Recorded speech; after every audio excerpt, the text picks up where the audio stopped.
Good night, fellow punters. The clock on the wall says 10 to 10. 10 minutes off 10 o'clock on whatever night of the week it is, and whatever day of the week tomorrow we have tips for. I can't remember. We got them out of the way because I need a bit of shut-eye. Good bit of driving done today. Wipers over and back in front of me. Horrible drive, or slow traffic coming into Galway today. It took me ages. We got out of Dodge this morning later than usual. It was 10:30. It was 11. They were supposed to be ready at 10:30, but they went doing the falconry. They had falcons on their hands and shoulders or whatnot. They done that down in Dromola. They were absolutely like kids on Christmas morning when I landed. The mother and son. They're lovely people altogether. Good crack. Very organised. So it's something they had to do. I was staying in Dromoland, and I failed the morning challenge miserably, I might add. I was trying to get into the shower, and the glass panel normally flicks out over the bath, but was fixed to it. So I had to get in around at the bottom, and there was a big square shower head in the middle, and there was one pointing at me on the wall. So I reached over and I put on the tap, and I was nearly hit back against the wall with the force of water that came out, and it was scalding. So I had to go in underneath it and turn it off and rejig the other one. But it wasn't simple, I'll tell you. And the best of it all was, at the very end, when I turned it off, I just shut it off the whole way. I was nearly knocked down with cold water that came out. But one of those days. Then down, I noticed as well, all these big hotels, I think they don't deserve these 4 stars that they're getting at all. I think they treat the people like shit, to be honest. There was in the small hotels there's 2 bottles of water left in the room. No water. There was a kettle and 2 cups, and there was normally a couple of biscuits left. No biscuits. But I don't know, the small hotels, I have more time for it all. I wouldn't pay the big money that they're staying in that place. They're staying tomorrow night in Ashford Castle. I'm in someplace in Cong. I didn't check yet to find where it is.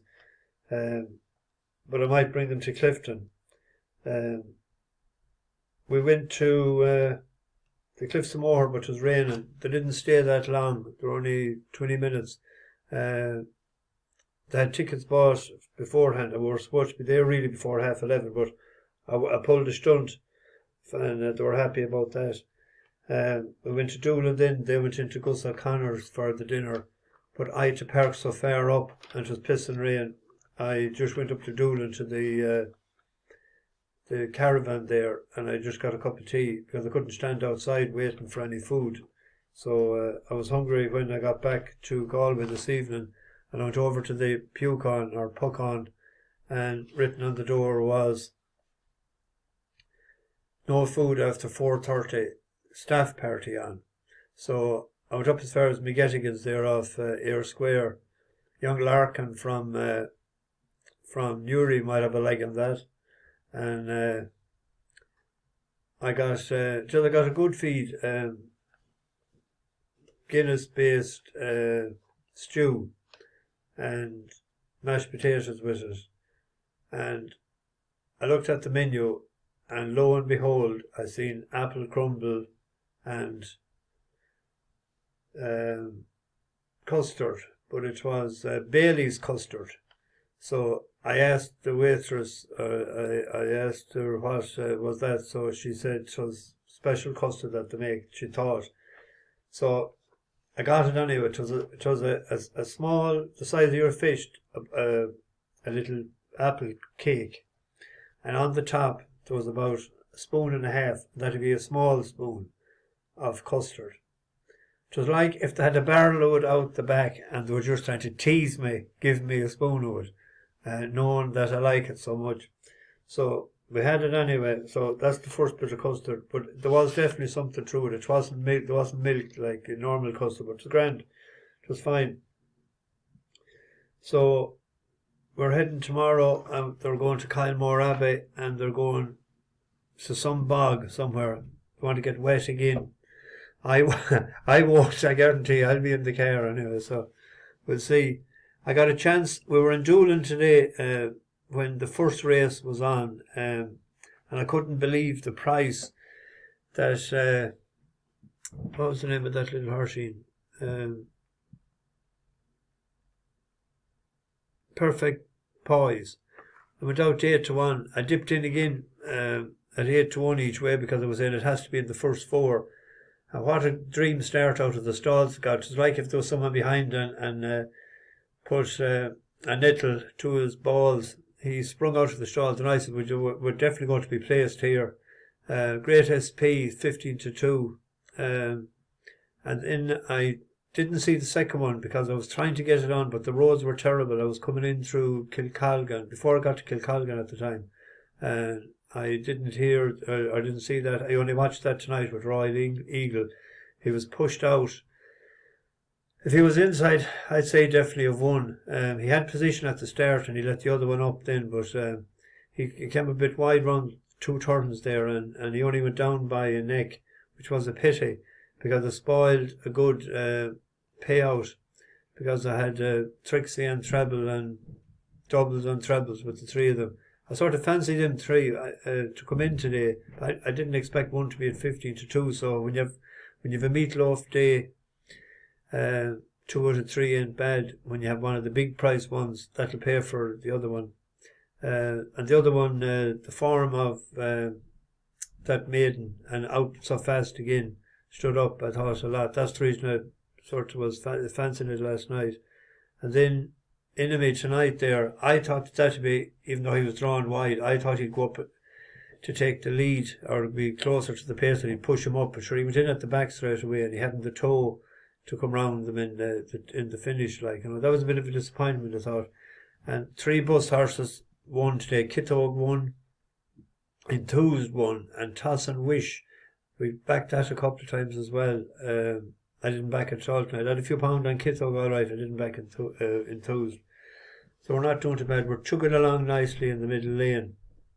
Tomorrow is a difficult sort of a day. But I found a few. In that race there at the 7:30 at Chelmsford, we backed Open Wind. Done us a great turn last year, 6-1 into 9-2, hosed up. We tipped it up again there not too long ago, but it died a death at 7 furlongs. Well, it stayed on for each way money that day.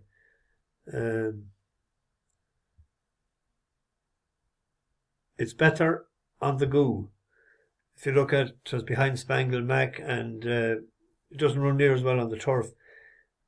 6 furlongs, if you look at it there, that was on the 24th of September. It was rated 83, but it's up to 95 now, carrying top weight. I think it'll run well, but I was impressed with this Justcallmepete, first time on the surface the last day. He was well drawn and he got good position.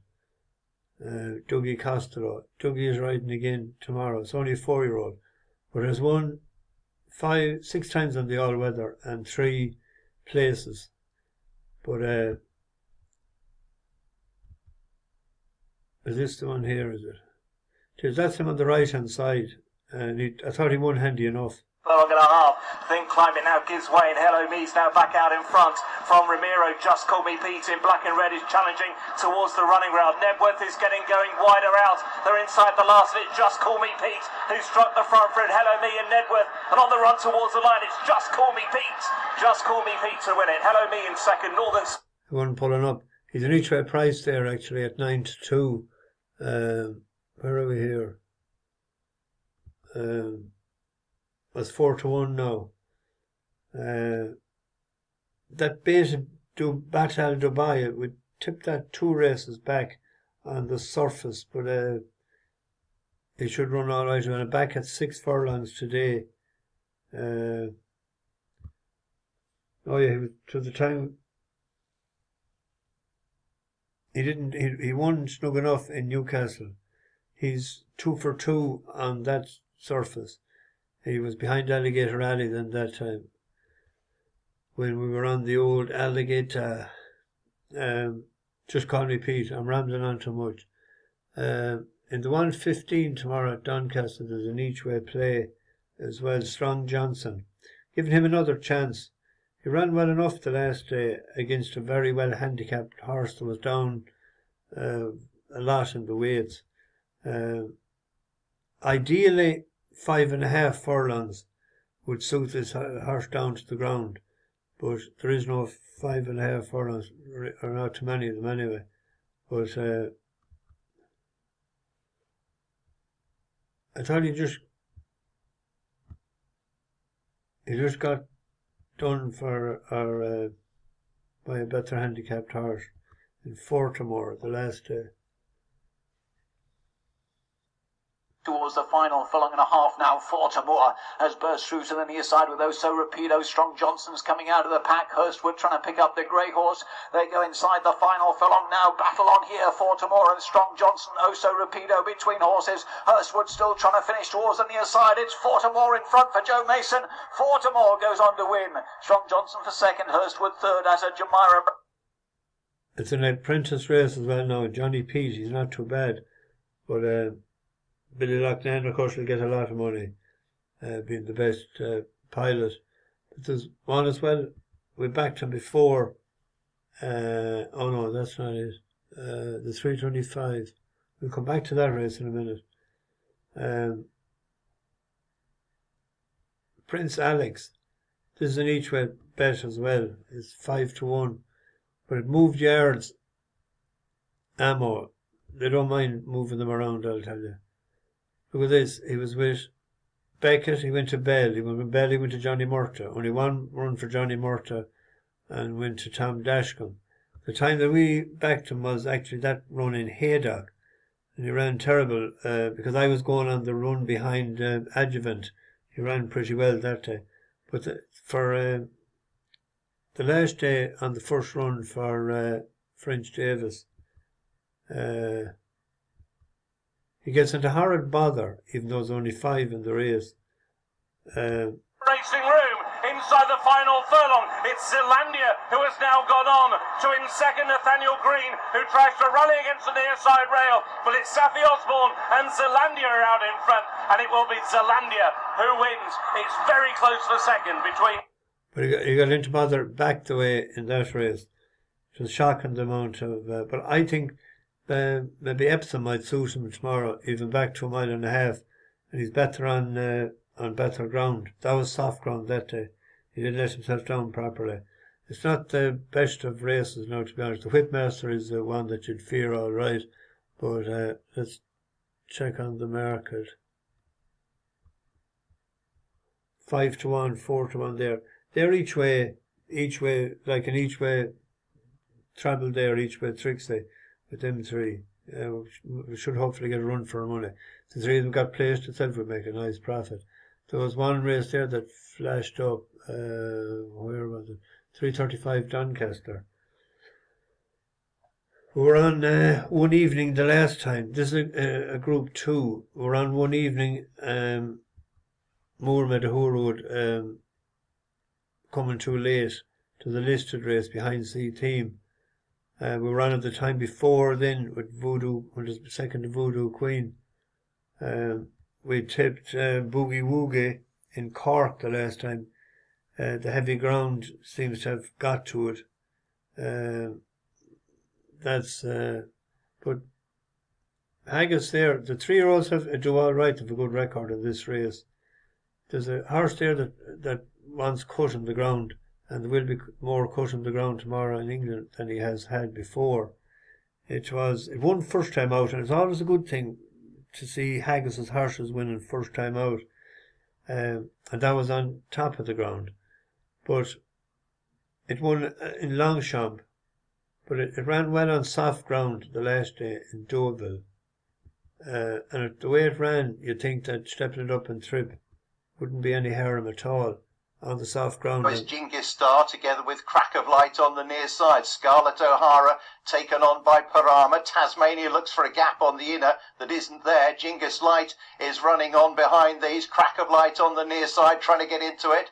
It's Parama who's now picked up the lead. Parama from Genghis Light. Here's Crack of Light down the outside. Ongaleave finish as well. It's Genghis Star, Ongaleave and Crack of Light. Genghis Star in a photo with Ongaleave and Crack of Light behind in a real bunch finish. I think Genghis Star has won it for... That was, it was wrong there. It was the other one that won. But a step up and trip might be no harm, and the ground, that was soft that day. Soft tomorrow. He can go on any sort of ground, but he's a huge price there. He was 16-1 earlier. I thought he'd be only about half that. That's why where was he? He's 14-1. He's nearly the outsider. It was small each way maybe on that, and hopefully it'll leave place anyway. Anyway, and what's the story tomorrow night with internet? I'll see how it goes. That was the reason last night it took so long, because a fella sent me a message to check the internet, and it came up as very slow. So if it was very slow last night, it went up in 3/4 of an hour. It must have been mucho slow the night before when it took 7 hours to do. So we'll get it into the oven and see how it goes. Bash the bookies, over and out.